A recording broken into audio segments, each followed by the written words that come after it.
நம்ம SST, FST, VST team எல்லாம் engage பண்ணிட்டு நம்ம 69.70 crore till yesterday 9 am நம்மகிட்ட இருக்கிற ஃபிகர் படி 69.70 crore பறிமுதல் செஞ்சிருக்கோம். இந்த cash 33.31 crore, liquor 1.72 crore, drugs or narcotics 0.47 crore, precious metal like gold, silver 33.5 crore, other items 0.82 crore. So மொத்தமா 69.70 crore. Cash, I'll repeat, 33.31. So this is seized by the FST, SST.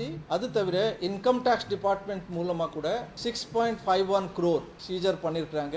So அதுவும் நம்மக்கிட்ட report பண்ணியிருக்காங்க. Election கமிஷனில் ஒரு முக்கியமான ஒரு app launch பண்ணியிருக்காங்க. அதுவும் முன்னே எலெக்ஷன்லேயே இருந்தது. அதோட பேர் சிவிஜில் ஆப்.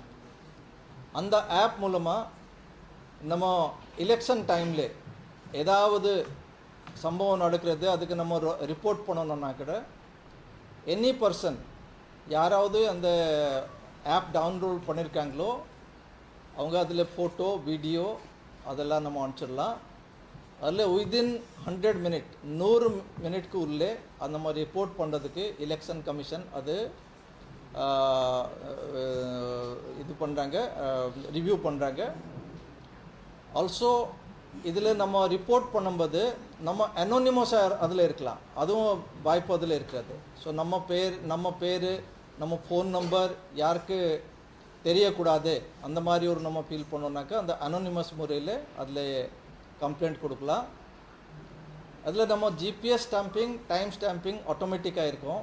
எந்த இடத்துலேருந்து அந்த ஃபோட்டோ வீடியோ எடுத்திருக்காங்க, எந்த டைமில் எடுத்திருக்காங்க, அது ஆட்டோமேட்டிக் அதில் டைம் ஸ்டாம்ப் GPS ஸ்டாம்பிங் ஆகிடும். நம்ம FST, SST டீமுக்கு தேவை இருந்தால் நம்ம டிஸ்ட்ரிக்டோட கண்ட்ரோல் ரூம்லேருந்து அவங்க அந்த இன்ஸ்ட்ரக்ஷன்ஸ் கொடுப்பாங்க. அவங்க உடனே அதில் ஆக்ஷன் எடுத்துருவாங்க. அதே மாதிரி நம்ம 1950 state control centre, district control centre இது மாதிரி இதில் நம்ம கம்ப்ளைண்ட்ஸ் எல்லாம் எலெக்ஷன் சம்மந்தப்பட்ட எனி கம்ப்ளைண்ட்ஸ் கொடுக்கலாம். எந்த நம்பருமே நமக்கு தெரியலனா கூட 1950 இஸ் ஒன் நம்பர். நம்ம எந்த டிஸ்ட்ரிக்டில் இருக்கிறோமோ அந்த டிஸ்ட்ரிக்டோட STD கோட் போட்டுட்டு 1950க்கு நம்ம கால் பண்ணும்போது அந்த டிஸ்ட்ரிக்டில் இருக்கிற கால் சென்டரில் அது போய் சேரும். நம்ம ரெக்கார்ட் பண்ணிவிட்டு அதில் அட்டெண்டன்ஸ் எல்லாம் இருப்பாங்க, அதுக்கு பதிலும் கொடுப்பாங்க. பதில் பண்ணிவிட்டு அப்புறம் ஸ்கேலப்பும் பண்ணுவாங்க.